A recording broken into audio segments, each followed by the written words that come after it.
Do not adjust your television set. If you have been in a coma for 8 years, you might have not seen these guys before.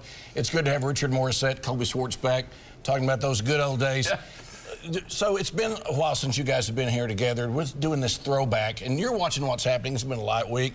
Richard, let's talk about, since you left the legislature, Colby, you left the legislature, how are they doing? Well, the legislature is overwhelmingly Republican. It used to be like the Democrats were 30, 40 years ago, overwhelming numbers. The Democrats are essentially, Colby, you would agree with me, they're essentially irrelevant. I mean, you could put the Democrats in the Senate in a phone booth, and they'd all fit in there. The Democrats on the House side, I think there are 19.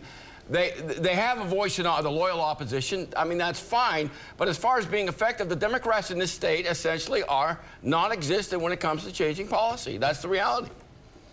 You've done this before, haven't you? He didn't run over, which is unusual. That was unusual, yeah. Your thoughts about how they're doing? Well, I would say this, and Richard did speak to it. People ask, how do we spend this long having Democrat majorities in the state of Oklahoma, 100 years, and now we have these super Republican majorities? And my answer is this. The people of Oklahoma didn't change, right? Our values are all still the same as Oklahomans as they were 40, 50, 60 years ago. The parties changed. The National Democrat Party dove so far to the left, and they alienated voters where you had this massive switch to voters becoming Republican. I think the legislature is doing great under the leadership of the Speaker and the Pro Tem. I think, though, Colby, as a Republican, conservatives, why aren't they being a little more fiscally responsible? For example, there was a story the other day that some of the agencies are spending millions. Yeah. On public. Now, were you going to go there? I can't remember. I'm probably going to go there at some point. Yeah, we can do that next. Okay, so things just don't change. All right, so what's changed since you guys have been out there? I would say this. I think that what's changed is I still think there's quality people that run for the legislature, regardless of party, to serve their communities. I had the privilege of serving for Yukon and Canadian County for 8 years. That's what I missed. I think Richard will say this too. People always say, well, what do you miss? Well, you miss the community you served, and you miss those friends that you served with, like Richard and myself, even though we disagree on most, and he's usually wrong. But I do miss the camaraderie of being in the House together and serving the people of Oklahoma.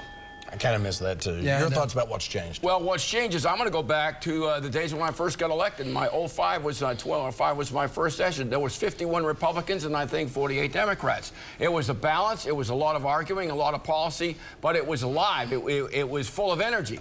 Now with these super majorities on the Republican side, it's like herding cats. I don't know how the Speaker does it, especially with such large numbers and with term limits. They don't have to follow the rules. At least when I first started, Colby and Scott, the leadership had some authority. Now everybody is sort of an individual. And with only a one-party system, and by the way, the Democrats have lost their way, not only in this state, but they have lost it nationally. I could go on and on and on. As an old-time Democrat, this is not the party that I signed up for. And certainly in Oklahoma, if they don't change, it's going to be non-existent within a few years. Non-existent. All right, let's pick that up. This next half hour, we're going to find out the state of the art. Will they exist? The D's and the R's? Be right back.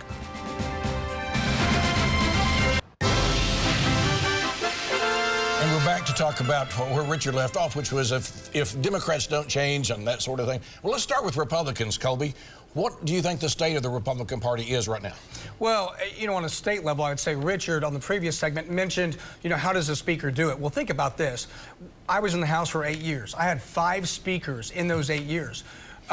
When Speaker McCall finishes out his next 2, he'll have been the Speaker for 8 years. So I think there's a lot of continuity in leadership. Nationally, I think we're in a great place. I've spent a lot of time over the last couple of years working on some legislation in Arizona.